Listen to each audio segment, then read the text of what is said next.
حضور صلی اللہ علیہ وسلم تشریف فرما ہے، ایک صحابی، ایک شخص ایمان میں داخل ہوا، حضور کے مجلس میں آتا ہے لیکن بہت غمگین رہتا ہے۔ حضور نے ایک دفعہ پوچھ لیا کیا بات ہے؟ کہا اللہ کے رسول قصور اور جرم ایسا ہوا ہے کہ وہ میں یاد کرتا ہوں تو مجھے رونا آتا ہے۔ کہ کیا جرم ہوا؟ کہا میری بیوی حاملہ تھی اور ہماری عادت بیٹیوں کو زندہ قبر میں دفن کرنا، اس بری عادت کے ہم جو ہیں خوگر تھے۔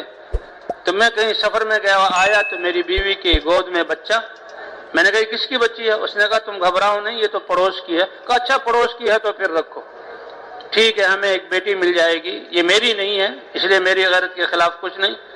کا بچی کو پالنا شروع کیا، وہ بھی اس کو یہ سمجھتے ہوئے کہ یہ بیٹی میری نہیں ہے، اور وہ اس نے بھی توجہ دی۔ بچی جب بڑی ہوئی اس کی ادائیں بھائیں تو باپ کے دل میں اس نے گھر کیا اور اس کو محبت ہو گئی۔ جب بڑی ہوئی تو باپ کی خدمت میں لگی اور ابا ابا کہتی تھی۔ جب کہا مجھے دھوکہ پڑ گیا، بیوی کو دھوکہ پڑ گیا کہ اب تو اس شخص کے دل میں اس کی اتنی ادائیں بھاگ گئی ہیں، محبت ہو گئی ہے، اگر میں سچ بتا بھی دوں تو اب یہ کچھ نہیں کرے گا۔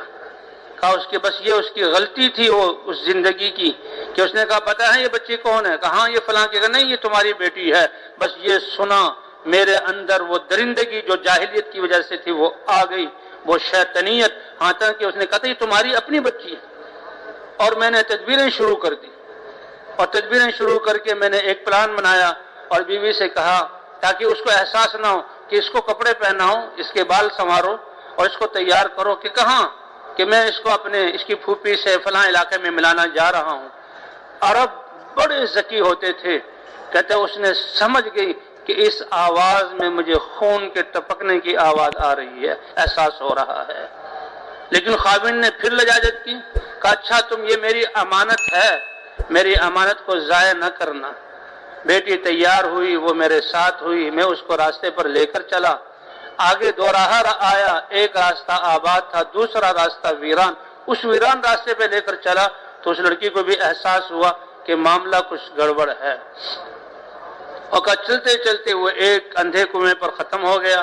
اس کنویں پر پہنچا تو اس لڑکی کو احساس ہوا لیکن ایک چھوٹی بچی ہے اور ننھی سی جان ہے، وہ کہاں بھاگ سکتی ہے، وہ میرے سامنے کھڑی ہے، اور کہاں مجھ پر دونوں خیالات کی جنگ ہو رہی ہے، ایک یہ بیٹی ہے، معصوم ہے، جان ہے، اس کو ضائع نہ کروں، اور ایک وہ درندگی جو جاہلیت کی وجہ سے تھی کہ میری غیرت کا کیا ہوگا۔ کا شیطان و نفس غالب آیا اور میں نے اس کو پاؤں سے پکڑا اور سر کے بل اس کو کنویں میں پھینکا، اور وہاں کنویں بہت نیچے ہوتے ہیں، بہت نیچے، کنویں کو دیکھو تو ڈر لگتا ہے۔ کہا وہ جا رہی ہے نیچے اور کہہ رہی ہے اے ابا تو نے میری ماں کی امانت کو ضائع کر دیا، اور وہ کنویں میں گری، اور جب تک اس کے سانس چلتے رہے وہ یہی پکارتی رہی تو نے میری ماں کی امانت کو ضائع کیا۔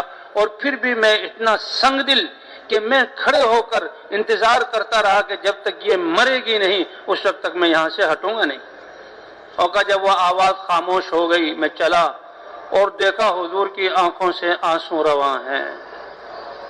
آج ایمان کے بعد اس کو اپنے اس ظلم کا احساس ہوا ہے، آج وہ اپنے اس ظلم پر نادم ہے، آج اللہ کے رسول کے سامنے روتے ہوئے اس کا اظہار کر رہا ہے۔ یہ ایمان دلاتا ہے کہ تم ظلم کر رہے ہو یا انصاف اخلاق والے ہو یا بد اخلاق، یہ ایمان اور دینی زندگی ہوگی، حضور صلی اللہ علیہ وسلم والی تعلیمات ہوں گی، کیونکہ اللہ اور اللہ کے رسول نے ساری چیزیں واضح کر دی۔ اللہ کے رسول سے بھی آنکھوں میں آنسو اور رحمت للعالمین ہوتے ہوئے کہ اگر اللہ مجھے سزا دینے کا اختیار دیتے، اے فلاں آج تمہارے اس جرم کی سزا میں تمہیں دنیا میں دے دیتا۔